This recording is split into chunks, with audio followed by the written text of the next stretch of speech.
To you, you're watching the full view here on SABC News Channel. Day 205 under lockdown.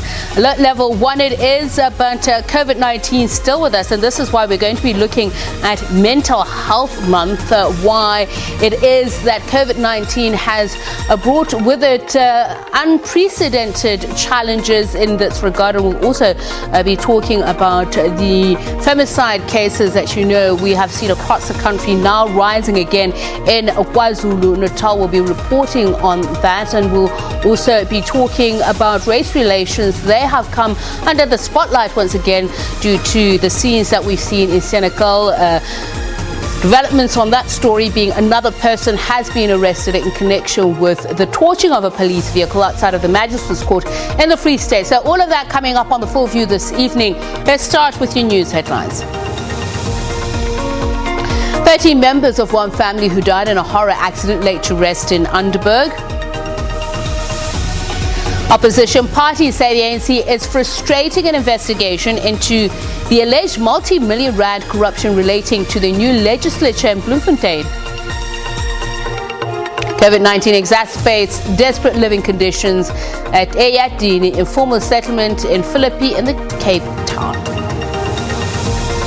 And defending champion SuperSport United through to the semi-finals of the 2020 MTN 8.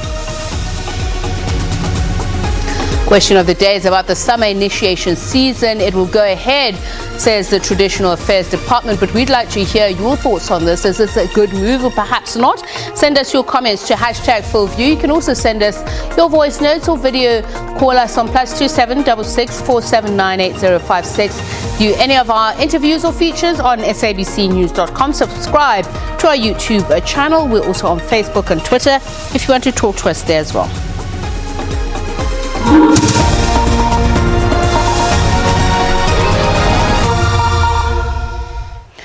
This year's October Transport Month has been marred by a spate of road accidents in KwaZulu-Natal. 77 people have been killed since the start of the month.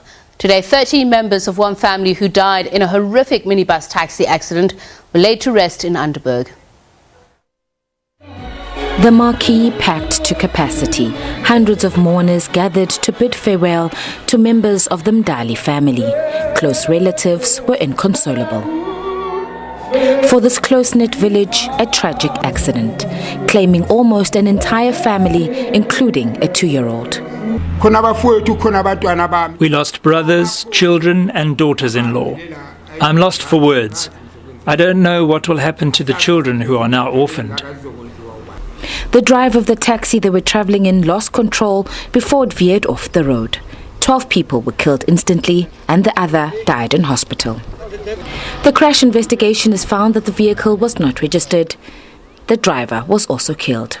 What we have established is that this was not a registered taxi, and therefore it was not part of any association or transporting communities, but it was transporting the family members. It is difficult to say what happened because most of the people who were inside the taxi itself passed on, and the driver himself died. So we are faced with that, but the investigation is ongoing. On the day the 13 Mdali family members were killed, 2 other crashes claimed 10 lives. 6 victims, also members of the same family.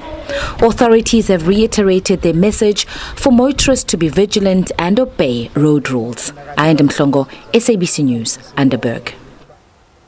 Opposition parties in the Free State have accused the ANC of frustrating efforts to